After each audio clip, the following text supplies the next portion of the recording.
नमस्कार साथियों, आज मैं आपको आपके हाथ में पाए जाने वाले कुछ दिव्य चिन्हों के बारे में बता रही हूँ। साथियों, पहला चिन्ह है गुरु वलय का होना। यदि किसी व्यक्ति के तर्जनी उंगली के नीचे इस तरह से यदि कोई रेखा, एक रेखा या फिर दो रेखा इस तरीके से होती है तो इसे गुरु वलय कहा जाता है।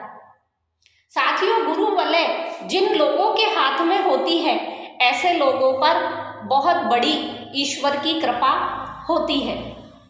ऐसे लोग किसी धार्मिक संस्थान से जुड़े होते हैं और परोपकार के कार्यों में संलग्न पाए जाते हैं। ऐसे लोग बड़े विद्वान भी होते हैं। साथियों, दूसरा चिन्ह है कि हमारी जीवन रेखा लगभग मंगल क्षेत्र से आरंभ होती है।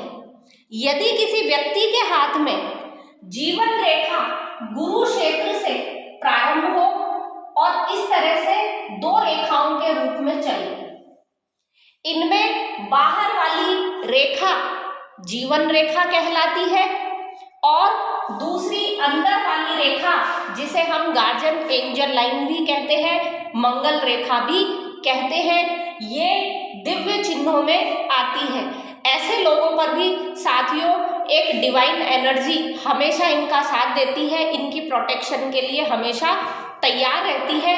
ऐसे लोगों पर जब भी कोई संकट आता है तो वो उनका कुछ नहीं बिगाड़ पाता। साथियों, तीसरा साइन होता है कि यदि आपके शुक्र क्षेत्र से कोई रेखा निकलकर आपके चंद्र पर्वत तक चली जाए, ये भी साथियों एक दिव्य चिन्ह होता है। इसके बाद अगला चिन्ह होता है कि चंद्र पर्वत से निकलकर कोई सीधी रेखा मंगल क्षेत्र तक या फिर बुध पर्वत तक चली जाए। साथियों, ये रेखा जिन लोगों के हाथ में होती है ये दिव्य चिन्हों में आती है। ऐसे लोगों को पूर्वाभास की गजब की क्षमता होती है, मतलब आने वाली घटनाओं का इन लोगों को पहले ही पता लग जाता है।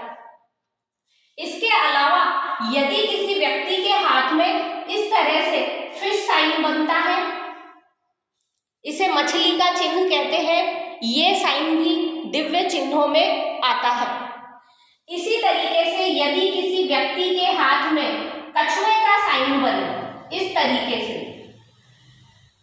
कछुए की आकृति तो नहीं होती पर देखने में कछुए की आकृति लगती है, तो कछुए का चिन्ह जिन लोगों के हाथ में होता है, साथियों कछुए को लक्ष्मी जी और विष्णु भगवान दोनों से जोड़कर देखा जाता है।